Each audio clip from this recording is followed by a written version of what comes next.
CBN Vida Profissional, com Andréia Salsa. Andréia Salsa participando conosco sempre aqui às segundas-feiras, é consultora de pessoas e gestão, mentora de líderes, professora da FGV e da FAESA. Ao lado dela hoje, participação mega especial da Adriana Miller, que é psicóloga, terapeuta familiar, está sempre conosco às quintas-feiras e aceitou um convite da André para fazer essa dobradinha, né, Adriana? Para falar sobre saúde mental. Boa tarde, Adriana. Boa tarde, Mário. Boa tarde, Andréia. Boa tarde, todo mundo, os nossos ouvintes. Muito bom estar aqui com vocês. Que bom. E um tema tão importante e tão atual. André, o que lhe motivou a falar sobre esse tema com a presença da Adriana é a campanha Setembro Amarelo, né? Que visa debater isso dentro das empresas também. Isso. E é um tema tão delicado, né, Mário? Porque eu convidei, primeiro, a agradecer demais a Adriana, que presença ilustre. E a gente tem que aproveitar porque nós temos uma comentarista que é palestrante internacional. Então, ela está indo para Portugal. Então, captura. Está indo, tá vendo? Eu sei. É um prestígio muito grande. Ela abriu a agenda e veio porque também reconhece que é um tema muito importante. E é um tema, né, Adriana, que a gente precisa ter muita responsabilidade de lidar com ele. Por isso, Mário, que embora eu seja uma profissional da área, eu não sou psicóloga. Sim. Né? Adriana é, exatamente. Então, por isso que eu a convidei, porque para a gente poder bater essa bola. Mas o que é o Setembro Amarelo? Né? Ele tem um foco principal, que é um tema muito sensível, que é a prevenção do suicídio, né? Que a gente não gosta muito de falar, mas é necessário falar, porque, inclusive, eu estava pesquisando antes de vir para nessa nossa conversa. Olha esse dado, como ele é alarmante. A Organização Mundial de Saúde, os últimos estudos apontaram que a cada 40 segundos uma pessoa tira sua própria vida no planeta. Então, a gente está falando aí de mais de 800 mil pessoas que perdem a vida e a gente não dá para fingir que não está vendo isso e aumentando muito na faixa etária entre 15 e 25 anos, que não é muito público em que eu me relaciono no ambiente corporativo, que normalmente eu me relaciono com líderes, mas o que eu vejo é que as pessoas estão muito adoecidas, né? As empresas estão adoecidas, as pessoas muito adoecidas ou muito fragilizadas emocionalmente. Então, eu achei que era pertinente a gente poder ajudar as pessoas, dar luz a isso, porque embora não seja necessariamente que a gente vai conversar aqui só sobre suicídio, mas a gente vai falar sobre saúde mental, que é um tema muito relevante. E vem sendo cada vez menos negligenciado, ou, perguntando de maneira positiva, as empresas passaram a dar muita atenção, talvez ainda não a atenção necessária, mas passaram a dar mais atenção a esse tema, ao comportamento dos funcionários, enfim, a saúde mental, André. Você percebe essa preocupação? Eu percebo, Mário, mas eu acho que a gente tem que avançar. Eu acho que a pandemia, ela escancarou essa necessidade porque as pessoas começaram a ter muitos problemas emocionais pelo que elas viveram na pandemia. Estavam com pessoas falecendo nas suas casas, adoecidas na sua casa, então a empresa teve que tomar alguma atitude. Mas eu digo, eu que estou no dia a dia profissional, eu acho que a saúde mental no ambiente corporativo ela ainda tem muito estigma. Não o estigma que ainda existe, mas já foi superado, como do passado, que terapia ou saúde mental era coisa de gente maluca, usando a linguagem mais popular. Acho que isso a gente já superou, mas a saúde mental, o cuidado da saúde mental ainda é visto como coisa de gente muito frágil, que não aguenta pressão. Então, eu entendo que tem um caminhar do ambiente corporativo para olhar para isso como um fortalecimento da sua força de trabalho. E é interessante porque há 2 semanas atrás eu trouxe uma pesquisa que a Companhia de Talentos falou sobre carreira dos sonhos, que hoje o que mais importa para as pessoas é a qualidade de vida. E dentro dessa pesquisa tinham 2 movimentos que eles trouxeram. E um dos movimentos é o letramento emocional, que é uma outra coisa interessante, que embora as organizações ainda tenham que amadurecer, as pessoas estão entendendo cada vez mais, eu estou falando da pessoa física, né? Sim. O quanto elas precisam investir na saúde mental. Mas ainda estão muito perdidas, né, Adriana? Porque eu não sei o que vem aí no teu consultório, quando as pessoas vão, se tem esse constrangimento, esse medo, essa vergonha. Às vezes um executivo, um líder, uma pessoa que tem uma carreira muito bem definida para o olhar externo e chega num consultório pedindo ajuda porque não está dando conta. E é o que eu vejo nos ambientes profissionais em que eu me relaciono, em sala de aula, com executivos, né? Nós tivemos casos de esportistas assim, muito vitoriosos, né? Teve a Osaka, tenista Naomi Osaka, se não me engano. Tem até um documentário dela na Netflix e ela mostrando a relevância da saúde mental e como ela parou a carreira, porque ela estava simplesmente infeliz. Ela ganhava, mas estava infeliz.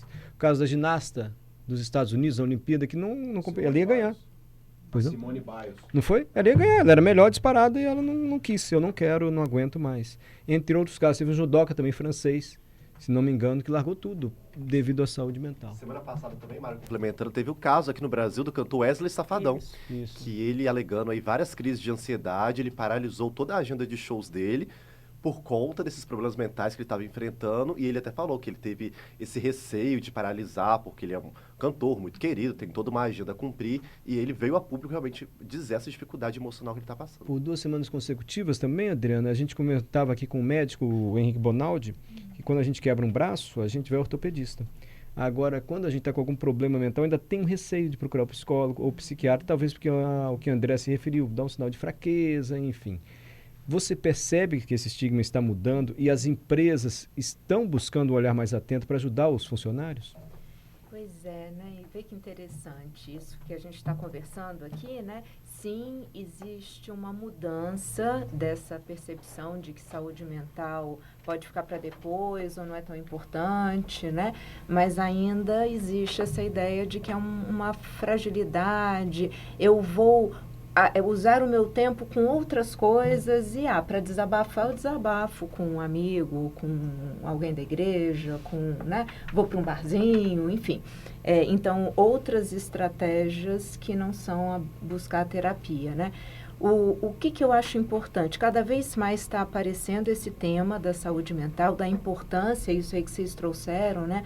Vários profissionais em várias áreas diferentes falando que percebem que tem que parar, cuidar da saúde mental para depois voltar mais equilibrados, mais centrados, né? E Adriana, se você acho que as empresas têm um papel importante nisso, de entender esse movimento das pessoas, né? E em criar ambientes colaborativos, acolhedores, e sinalizando a importância disso. Se é importante, se as pessoas estão falando, se os funcionários estão falando, se os colaboradores estão falando que a qualidade de vida é importante, o que as empresas podem fazer para promover esse espaço de qualidade de vida? Eu já vou voltar com essa pergunta para a Andréia, mas antes eu só queria que você dissesse para a gente, a Adriana não é psiquiatra, a Adriana é psicóloga, mas assim, de que maneira a gente pode perceber que alguém está precisando de ajuda do nosso lado e a gente não vê? Porque os exemplos que eu citei aqui dos esportistas, eles não estavam mal. Na carreira não, pelo contrário. Eles estavam muito bem, assim, em grande destaque. A Osaka era o número 1 do mundo, enfim. Começou a dar sinais de fragilidade. Então, nem sempre, necessariamente, o desempenho profissional está caindo. Mas, emocionalmente, a saúde mental da pessoa está sendo, assim, abalada e muito. Como é que a gente pode perceber isso? Como é que um líder de equipe pode notar que ele está precisando de ajuda? Muito, muito boa essa pergunta, Mário. Inclusive, eu acho que é um dos pontos principais quando a gente pensa em empresa é treinar o olhar dos líderes para essas situações, né? Via de regra, a pessoa muda o comportamento dela, fica mais isolada, começa a faltar mais, começa a ficar mais reclusa ou às vezes fica mais gripada, sabe assim, vai se isolando e muda o comportamento. Então, a pessoa que tinha um hábito de chegar falando de um jeito vai falar de outro, né? Talvez no coletivo, igual esses exemplos que vocês trouxeram, é o que você falou, o desempenho continua sendo alto porque são profissionais, né? São atletas de alto desempenho, é um cantor que está lá no palco, está treinado, né? Então, eles não vão demonstrar essa vulnerabilidade, eles não podem fazer isso.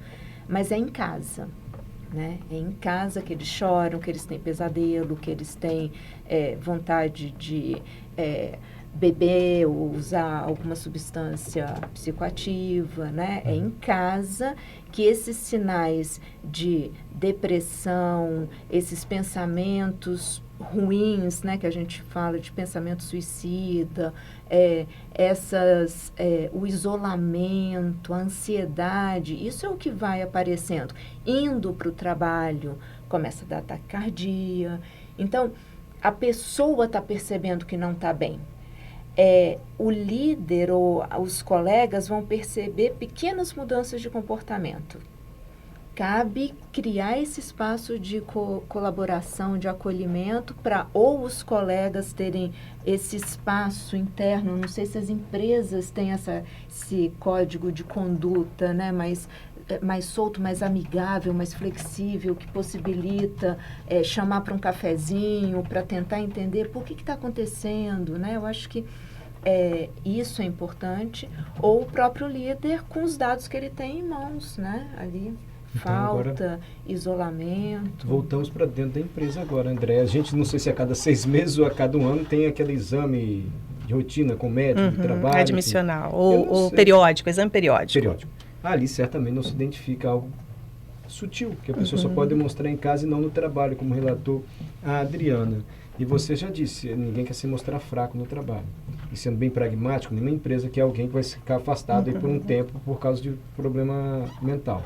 Não quer, mas às vezes é necessário. Certamente é necessário dessa ajuda. Como é que se cria um ambiente dentro da empresa para acolher essas pessoas, para identificar os sinais que a Adriana está falando? Primeiro olhando pelo lado do líder da empresa, depois do lado do funcionário que está se sentindo assim. Como e a quem ele deve pedir ajuda. Nossa, Mari, esse é um tema tão complexo. Eu até antes de vir para cá fiz um videozinho nas minhas redes sociais, né, querendo que a gente estivesse muito inspirada nesse momento, porque eu tenho certeza que é uma temática extremamente cheia de camadas, não é só uma collab, né, mas a gente tentar trazer alguns elementos que são centrais. Porque quando a gente vai pensar nessa responsabilidade da empresa, sempre tenho muito cuidado, porque algumas pessoas, e não é unânime isso, tá, Mário? Mas eu tenho um posicionamento claro em relação a isso. Tem pessoas que defendem a ideia de que a empresa é responsável pela felicidade dos seus colaboradores. Eu não concordo com isso, porque eu acho que felicidade é algo de foro íntimo, mas a empresa ela tem responsabilidade, inclusive legal, sobre vários aspectos, de não ser um ambiente de infelicidade.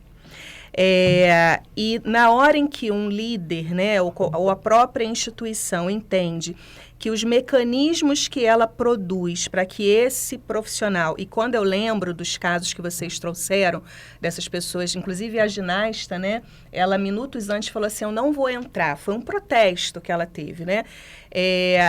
A empresa, muitas vezes, ela entende, consciente ou inconscientemente, que o que ela está gerando de resultado para aquele profissional vai descambar em algum outro local, né? Ou ele vai ser necessário fazer hora extra, porque hoje a condição, inclusive essa pesquisa quando falou que as pessoas, o mais importante é a qualidade de vida ela está dividida em 3 blocos, né? Quando a gente tem saúde biológica, então, por exemplo, um funcionário precisa ter tempo para ir no médico, ele precisa ter tempo para ir no dentista, ele precisa ter a tranquilidade de chegar e apresentar um atestado para um líder para falar que ele não está bem, e tem ambientes que não permitem esse local. Ele tem também a questão da saúde emocional, mas ele tem a questão da saúde social. Então, se o ambiente profissional não permite que essa pessoa possa estar com a sua família, que possa chegar num horário minimamente, né, adequado para ter uma relação, porque eu lembro muito daquele estudo, Mário, que Harvard fez, seríssimo, que gerou até o livro O Jeito Harvard de Ser Feliz, que, no fundo, o que gera o nosso bem-estar, que é a qualidade de vida, é a qualidade das nossas relações.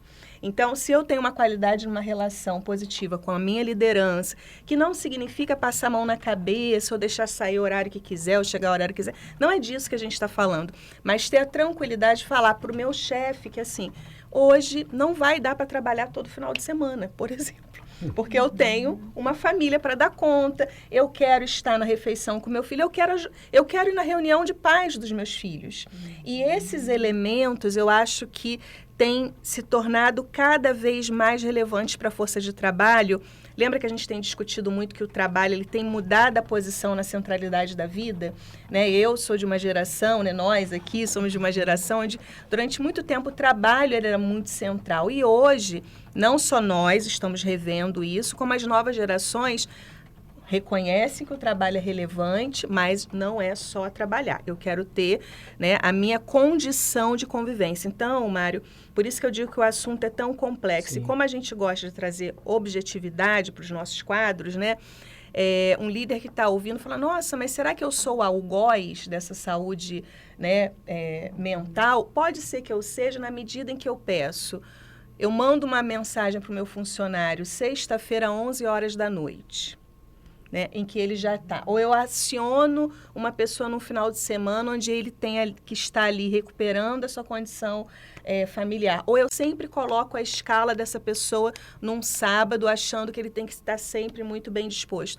Então, são coisas objetivas que a gente pode entender, que a gente pode limitar, né? Inclusive porque líder é gente, né? As pessoas sempre falam da liderança também é gente. Então, eu entendo que essa responsabilidade da empresa de entender que ela precisa minimamente viabilizar que esse sujeito ele possa transitar nessa relação, né, biológica, mental e social, porque é essa combinação, né, da qualidade das nossas relações que fazem um sujeito ter essa saúde plena, né?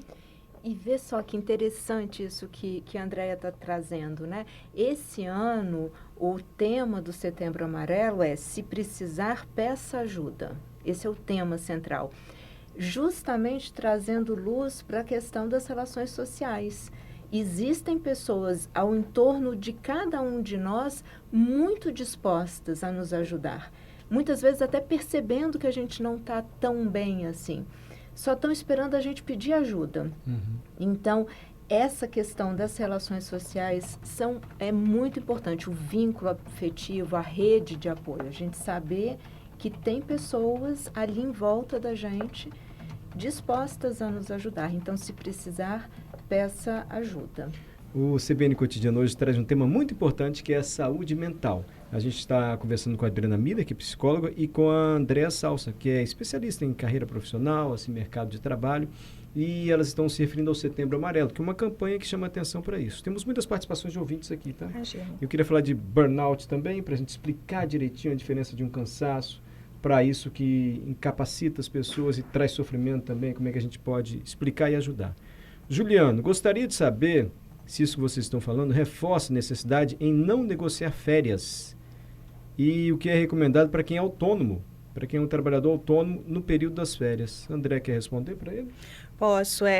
Assim, é super importante porque alguns trabalhadores não sabem, tá, Mário, que a férias é um direito trabalhista, mas a empresa ela tem a autonomia de escolher o período de férias, tá? Isso é uma combinação. Então, é muito importante que o trabalhador ele esteja ciente disso. Mas é importante que ele tenha um espaço para tirar férias. Por quê? É nesse momento em que ele vai fazer a descompressão. E eu fico muito feliz se uma empresa começar a compreender, eu acho que isso tem uma das funções nossas aqui a trazer, que isso é investimento na tua força de trabalho. Na hora que você viabiliza espaço para que essas pessoas possam, por exemplo, ter férias, né, e poder ali, né, ter um momento de relaxamento, enfim, você está investindo nesse bem-estar. Então, essa é a primeira resposta que eu não negociaria, porque é um investimento, inclusive, na sua própria performance, mas entendendo que a empresa tem essa autonomia de definir junto com você o período que seja melhor também para a própria empresa. E o autônomo é o que acho que eu e a Adriana vivemos na nossa vida, que é a gente se dá freio, né? Porque tem isso, quem é o nosso patrão, né? Quem né, o empreendedor somos nós mesmos, que é um outro desafio, né? Como que a gente dá limite à nossa carreira para que a gente tenha bem-estar, até porque muitos de nós, eu não sei se é o caso do ouvinte, se ele presta serviço, a gente também tem que estar bem para a natureza da prestação de serviço que a gente dá. Então, a gente também tem que ter os nossos freios e entender que a dimensão, de novo, biológica, emocional e social precisa ter ali mais ou menos em equilíbrio para a gente se manter saudável, né? Aí a resposta para o Juliano. Quer acrescentar, Adriano? Não, eu acho que é isso mesmo. Giovanni Abrantes, na empresa em que trabalho, toda semana temos uma reunião de equipe. Os chefes estimulam uma participação bem lúdica e cheia de piadas do cotidiano. Eu acredito que isso nos torna mais colaborativos e estimulados a falar dos problemas da vida profissional. Ele fala da vida profissional só. Enfim, essa é a estratégia do chefe do Giovanni, ouviu? Só tem que ter cuidado, porque nem todo mundo gosta desse movimento mais, né, intimista, nem todo mundo é piadista, e a gente entra naquele cuidado, né, Mari, que a gente já falou aqui, as dancinhas, né, os cuidados com exposição. Então, ter um espaço de fala, hoje nós vamos ter, e isso foi um grande equívoco durante a pandemia, porque as pessoas abriam as reuniões e ninguém perguntava assim, como que você está hoje? Porque às vezes a pessoa tinha perdido a mãe na semana passada, né? Então, abrir esses espaços de fala é muito importante, mas tem que ter cuidado, porque as pessoas são diferentes e têm todo o direito de não quererem estar em lugares excessivamente sociáveis, vamos dizer assim. Cuidado né? com as piadas também. Isso. Adriana, você pode explicar para a gente a diferença de quem está cansado para quem está emocionalmente estressado assim, e com sintomas de burnout? O que é isso? Como é que a gente deve estar atento? O burnout é um quadro, né, bem complexo, que tem a ver com cansaço, mas tem a ver muito com meta. Eu acho que esse padrão antigo mesmo de exigência de cumprimento de meta, com prazo e com exigência do profissional estar o tempo todo ali presente, fazendo uma entrega da melhor qualidade possível, né? Essas frases, entregue o seu melhor, você dá mais, vamos lá, né? Foguete não dá ré, esse tem horror. Não é? Tudo, exatamente, né? Que são frases supostamente motivacionais, mas que o que a gente começa a ver é que no excesso, ou dependendo de como a pessoa escuta, ou dependendo de como isso é cobrado, né, dentro da instituição, acaba gerando uma carga de estresse muito grande. A pessoa começa a ficar ansiosa, a pessoa começa a viver em função do cumprimento dessa meta, ou a viver em função do trabalho, da entrega, né? E deixa de lado isso que a Andréia chamou a atenção, que é fundamental, né? A nossa saúde física, a nossa saúde mental e os nossos relacionamentos. Então, o burnout precisa, é o extremo. É quando a pessoa não dá conta mesmo. Ela, igual os atletas falam, né? Ela quebrou. Ela não consegue mais dar um passo para frente. Ela não consegue pensar, ela não consegue dormir, ela não consegue se alimentar direito. Então, é todo um estado físico e emocional, e acaba que social também, que a pessoa fica muito mal. A gente precisa tomar muito cuidado, nós, enquanto trabalhadores, né? Para a gente colocar esses limites, esses freios, avisar para os nossos líderes, avisar para os nossos colegas de trabalho, né? Que a gente não está bem.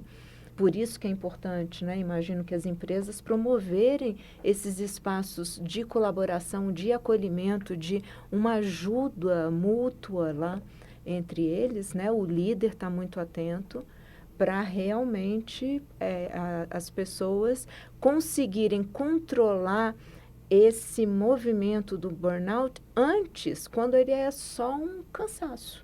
Perfeito. Ainda bem que você terminou assim, porque eu ia justamente terminar a nossa conversa dizendo isso. Como, quando pedir ajuda, quando é que a gente percebe que precisa pedir ajuda, né? O Dr. Henrique Bonaldo também disse que os remédios psiquiátricos hoje estão muito mais precisos. Então, você acha a dose certa para que você consiga se tratar e continuar exercendo a sua atividade. Enfim, tem que pedir, tem que buscar ajuda, não se pode negligenciar isso, né? André e Adriana, muito obrigado por terem vindo. André, obrigado por ter proposto o tema. Espero que a gente tenha ajudado as pessoas que estão ouvindo aqui a CBN. Obrigado mesmo. Quer deixar uma palavra final aqui? Eu quero dizer que saúde mental eu fico feliz que esse estudo trouxe que a gente está cada vez mais letrado emocionalmente, né, reconhecendo que investir na saúde mental é muito importante. Eu, como especialista da área, eu posso garantir que investir na saúde emocional é investir na nossa performance. Então, olhe para isso como um investimento, muito pelo contrário, não é a sua fragilidade. Você quer se tornar tão bem, né, no seu ambiente, para você, para sua família, que você investe na sua saúde mental. Então, espero que a gente possa ter contribuído um pouco aí com as pessoas. Certamente contribuíram. Adriana, algo mais? Só deixar a mensagem do Setembro Amarelo, se precisar, peça ajuda. Peça ajuda. Obrigado, Adriana Miller. Obrigado, Andréa Salsa. Muito obrigado mesmo.